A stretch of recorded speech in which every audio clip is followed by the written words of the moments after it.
Let's see, my slides. Let's wait for my slides, because it's more fun with slides. Here we go. Hi, everybody. How many of you remember the first iPod? I have not actually had it myself. It was too expensive, but I bought one recently. I was really amazed by how well put together it is and how it still stands the test of time. And you can admire a lot about it as a designer. You can kind of look at its enclosure and the proportions and the materials, right? And you can think about the hard drive that's inside, the really revolutionary 5 GB tiny hard drive that changed our relationship with music. Or you can also think about the click wheel, which really was a precursor for multi-touch, both on the MacBooks first and eventually the iPhones. And that's kind of incredible, right? But the one thing that I like the most is the font. Like, Apple did something really unique that nobody else has done before, which is they took the 1984 Chicago font, and then they reused it 17... OK, let's be honest. How many people are in their heads right now saying, Marcin, there's something horribly wrong with your slide? Are you even realizing this? I'm so sorry, I just lied to you. This is not Chicago. This is the Windows 3.0 system font that nobody likes. This is Chicago. This is Chicago. And it's kind of interesting to me because if you look at those two operating systems, they are obviously very different, but a lot of the difference comes to the personality of the font that they chose. Right? And if you look at Chicago, and yeah, this is Chicago, if you look at the main letter forms of Chicago, do you know how many pixels you need? It's only 1,800 pixels. It's only 1,800 pixels you need to encode the whole personality of the font. Do you know what else has 1,800 pixels? The Wi-Fi icon on your computer today. It's kind of incredible, and it's actually fun to compare the system fonts today to the fonts of the yore, right? Like, they all, whether you take San Francisco, Inter, or Roboto, they all kind of look the same. They don't have as much personality. And again, how many of you are just like, I'm so sorry, I lied to you again. This is actually not the right order. This is the right order. Or is it? And OK, I'm not here to actually dunk on those fonts, because they have a very different job today, right? This is not 1984.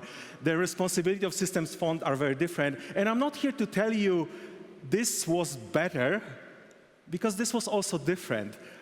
But what's kind of amazing to me is how little you need to encode the personality in a pixel font. And so I just wanted to talk to you a little bit about pixel fonts. You know the basic definition, right? The vector font is the real font. It's the real typography. Pixel fonts are what happened as a stopgap measure in 2 or 3 decades when computers were just not powerful enough to showcase vector fonts. And pixel fonts are so limited that it's almost laughable, right, if you look at it in a certain way. But I also guarantee you that you had personal relationship with certain pixel fonts that you might not realize. I want to show you a few pixel fonts and see if you can recognize them without a lot of context cues, right? So how many people actually recognize this font? Oh, nice. Yeah. So this is the very classic Atari Namco arcade font that's been around. It's probably somebody's using it right now. It's been around since the 70s. This one is a little bit trickier, and feel free to shout out if you think you know what that is. Yes, this is the Windows XP font Tahoma that really, if you've been around, and this is also 2001, if you've been around, you will recognize how much of a breath of a fresh air this was compared to what came before. Another one, this is a little bit of skeuomorphic help here, if you can recognize this. So this is a Nokia font. Some of you might have spent a lot of time looking at this. And there are other fonts that you might recognize. If you've been in New York at a certain period of time, at around Times Square, this will look very familiar, right? This will be the thing that announced the news of the day at the famous Times Square ticker. This 100% guarantee you will see sometime later today. This is the 7 by 5 pixel font that's in every industrial. It's in your intercom, it's in your remote control, it's in your microwave, everywhere. How many of you recognize this? This is a pretty classic, more recent pixel font. And there's this. If anybody used any hi-fi audio-video equipment in like the 80s or 90s, this will be extremely familiar to you. And I want to pause here because this is actually very interesting. VHS and VCRs used a lot of those kind of fonts. And VHS and VCRs are themselves really interesting. They're the first, 1970s, first popular recording device that came, that allowed you to record video. And first of all, if you ever get to take a look inside a VCR, it's amazing. It seems laughable today, but they were so creative and they put so much interesting things inside that really encourage you to watch what the inside of VCR is. But there's also the cultural impact of VCR. The quality of VHS was so low that it actually changed the way movies were made. There's a great video by Bomber Guy on YouTube that talks about how easier it was and how different it was when you watched a video that was so low quality. If you watch Alien on VHS, you have no idea what's going on. Your brain does half of the work imagining things that are not there, to a point where you see a guy in a cheap costume looks like Alien. You will see it in just a second, right? So that's kind of amazing, and it allowed people to make movies cheaply and make all sorts of movies just work great because your brain did half of the work.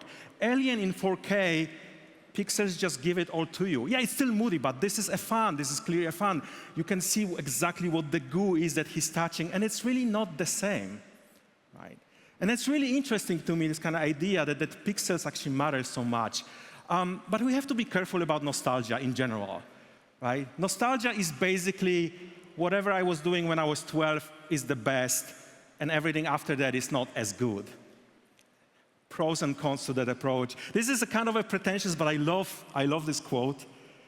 I also love this meme, which I found incredibly funny and scary as a wannabe historian, because there's the danger of nostalgia, right? That we don't know how to look at history. Nostalgia sometimes doesn't really help a lot. And when it comes to pixels and pixel fonts, we've also have not been looking at them as well as we should have sometimes. So we all think, or a lot of us think, this is what an old pixel is, right? But the reality is that this is what an old pixel is. It has texture, it has blurriness, it has fuzziness. It comes half prepared to do half of the job already. If you surround an old pixel with other old pixels, they breathe together because the technology just allowed them to do so, right? Old pixels came doing half of the work for you. Mario never looked like this. Mario looked like this. Mario looked like this, and when you watch Mario running on an old computer, it's so obvious how much of a difference that is from the pixels we think that were there and from the pixels that actually were there, that maybe we forgot. And I looked at some of the screens of old arcade games, and the imperfections are so beautiful, right? You can see that the pixels never quite go where they need to go because the technology wasn't there. And there's all sorts of analog imperfections that contribute to this process that we all kind of forgot they existed. Like, look at this and how funny this is today, looking at our screens, but something we just took for granted then. And I can't help but think that like every time pixels got smaller and sharper and capable of displaying more colors, we lost something. We lost something. And there was no better customer of these old pixels than a classic 8x8 font. 8x8 font, computers love the number 8. This was the easiest thing to display. You get a matrix of 8x8, 64 pixels, and you can fill them with whatever you want. And it seems doubly laughable. They're not just pixel fonts with all their problems, they're also monospace fonts with all their problems. This is the worst possible combination for typography.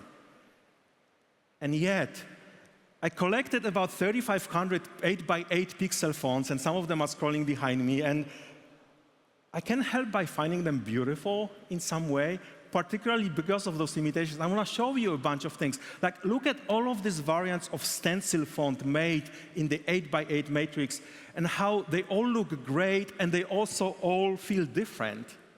Look at all of these historical fonts from different eras. Look at all of the sci-fi fonts. You know there's going to be a lot of sci-fi fonts, of course. Any of you remember the Data 70 font, the classic 1970s sci-fi thing? There were so many 8x8 recreations of that font, and they're all amazing, at least to me.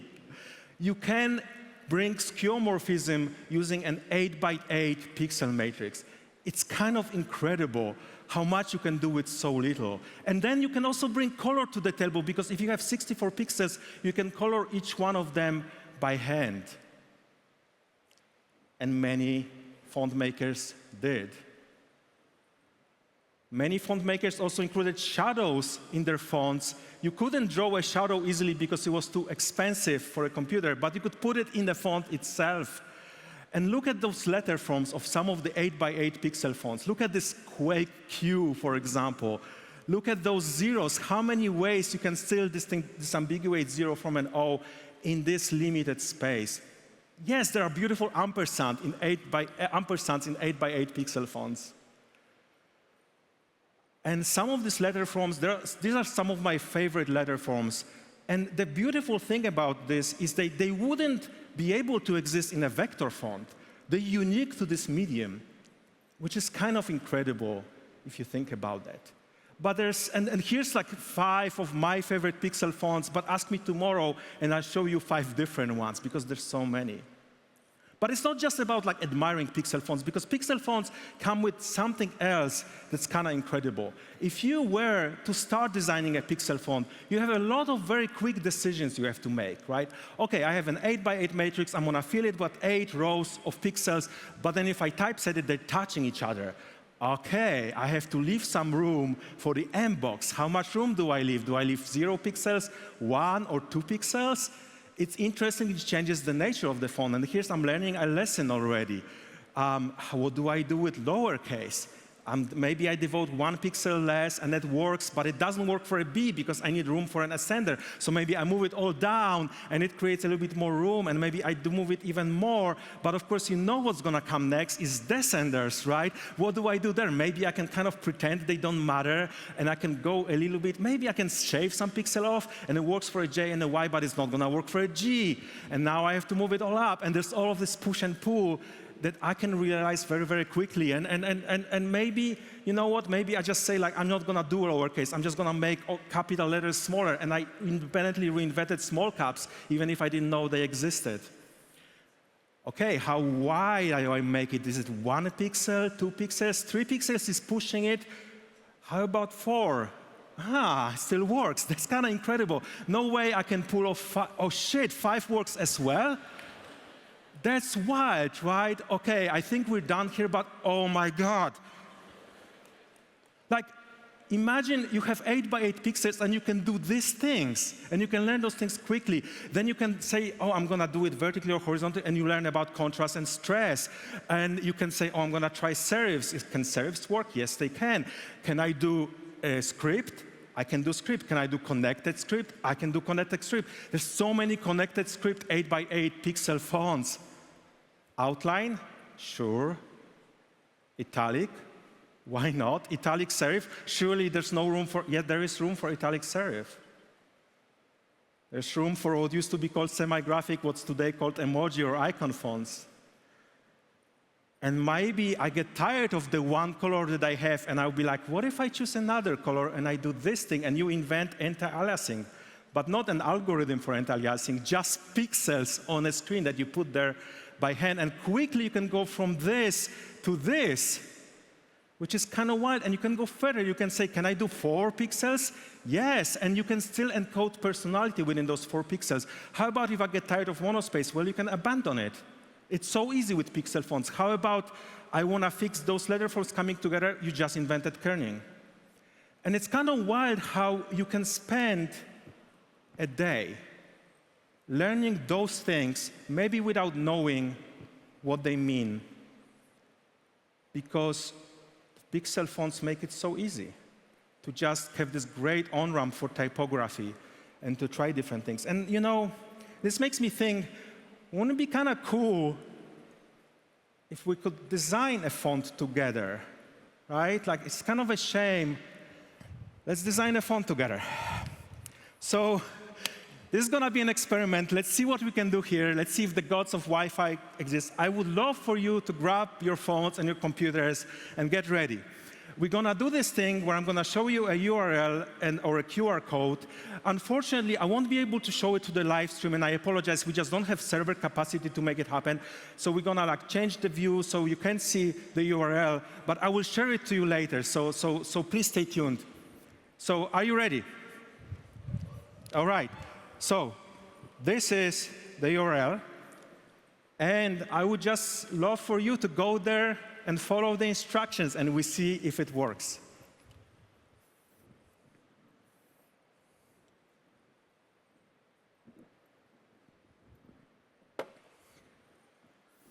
All right, is this working for people? Are people connecting? All right. Okay, keep it on screen for just a few more seconds.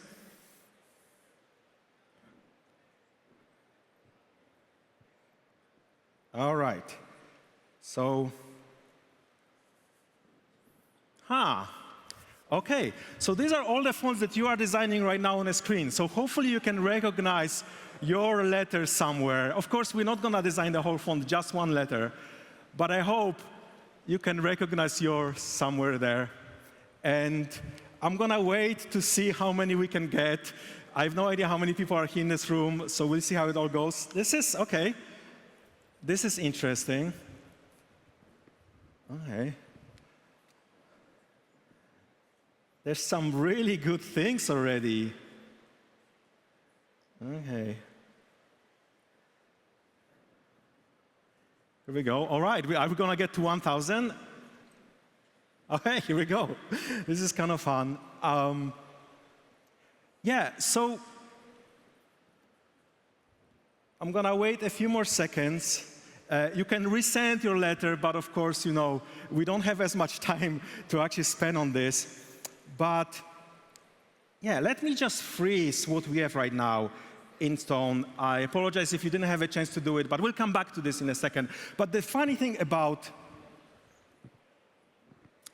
bitmap fonts, that they also give you a structure, so you can do fun things. You can, for example, order them by the amount of pixels used, right? So this is kind of fun, going from all the way from tiny letters to just really, really big letters, right? You can order them by width. There are some very narrow ones, and there's some really wide ones. You can also order them by height, which is really interesting. Some of them, I don't know if they qualify as a letter A, but let's say it does. But the last thing I wanted to show you before we move on from this section, and again, we'll come back to this at the end. These are all the letters ordered by similarity.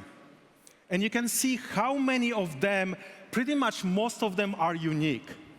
Only a few of them repeat at the bottom, right? So if you're one of the people at the very bottom, you have a friend in a room somewhere. Get to know them. But I want to do one more thing, and I have no idea what's going to happen right now. I'm going to now compare this to the database of the 3,500 fonts I already have and see how many are truly unique historically. Most of them. That's what's incredible. Do you see some of the gray ones? If you made a gray one, it just happened that somebody made one like this before you. But don't feel bad. But there's 1,120 letters that I have never seen before. And I think that's kind of incredible if you think about pixel fonts and that limited space that you have and the fact that they've been around for 40 or 50 years.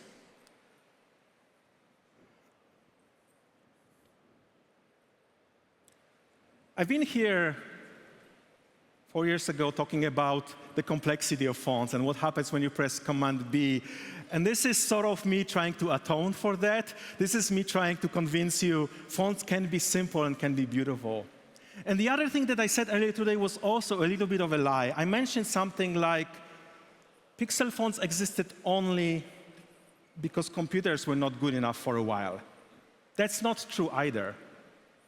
Pixel fonts existed long before pixels. Many people who had typewriters hundreds of years ago used letters as pixels to create bigger fonts, which is kind of incredible. There's this machine that's over a century old that stamps a letter in your document as a sort of security measure. It also is a pixel font, realized completely mechanically.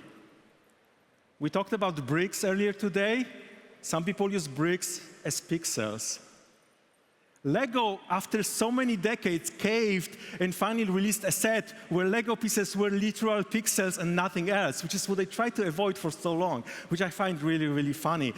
Cross-stitch fonts existed for hundreds of years. This is one from 18th century, and we can recreate it and type in it today on this 4K display, which is kind of incredible if you think about it, just giving a life to an old pixel font. And it turns out that there is a beauty and necessity and this amazing thing when you have a building blocks of a certain size. And we all always seek a pixel that's not too big, because then you can't do as much, but also not too small, because then it's just suffocating. It's too many options. It's too much time. And there's something kind of incredible about finding your pixel. And of course, you have to be careful about nostalgia again, but here's another thing that's tricky about nostalgia. What used to be technical constraints that no longer exist can still be valuable constraints, right? Like Chicago existed in 1980s and was popular on a lot of Macs, was also resurrected in 2001 for a few generations of iPods. And some of you might actually remember that Chicago also existed in a few 1990s games, like Final Fantasy VI. So here we go. So Chicago is just a good font that stands a test of time, and a good pixel can stand a test of time. And it's fun to sort of revisit history and look at what if iPods use the Windows system font that doesn't even have a name because it's so unloved. Or maybe it used the Apple Lisa font from 1983 that is beautiful in its own way, but completely abandoned. Or maybe even more abandoned, Apple eWord font from late 1990s from Apple's sort of canceled internet service. You can look at the history of pixel fonts. You can revisit the international history of pixel fonts and realize that for certain languages, 8x8 is not enough. If you want to encode something like Japanese or Chinese, you need a lot more. In this case, 20x24 pixels, which actually explains why computers, the computerization of different countries proceeded at different paces, because you cannot use an 8x8 pixel in China, font in China.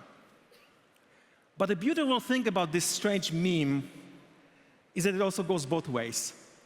You can use old pixels today, but computers are so better at dealing with pixels that it's really, really fun to use them. This is something I put together just to imagine what would ray tracing be on a pixel font. It's not real ray tracing. It's all shadow and light and shadows, but it's so easy to do this because pixels are so easy to work with and computers are so fast. This is so easy to do. Like you couldn't do it in the 80s or 90s or 2000. This is so easy to do today. You can even take some of the conventions from modern fonts, like what if we had a pixel font that was a variable font? That's kind of fun. Nobody's done this before, but you can do it today. And it's really kind of cool to try to do this, right? Like what I'm showing today here, if you think about it, is pixels pretending to be pixels, pretending to be pixels, just to show you Chicago. But the last thing I wanted to mention, how many people in the room are still like, I don't know, something's not quite right? I'm so sorry. This is not Chicago. Or at least it's not the last revision of Chicago. This is Chicago from 1983. This is Chicago from 1984 that everybody recognizes. Probably hard to spot the difference. Let me show it to you this way. So I looked at the early versions of Mac, the pre-release versions of 83, and I grabbed a few earlier versions of Chicago, the font. And it's really cool to see how they evolved over time. The orange one is the final version. The black ones are the ones that never really quite made it. And I'm not really sure if I'm supposed to show them to you.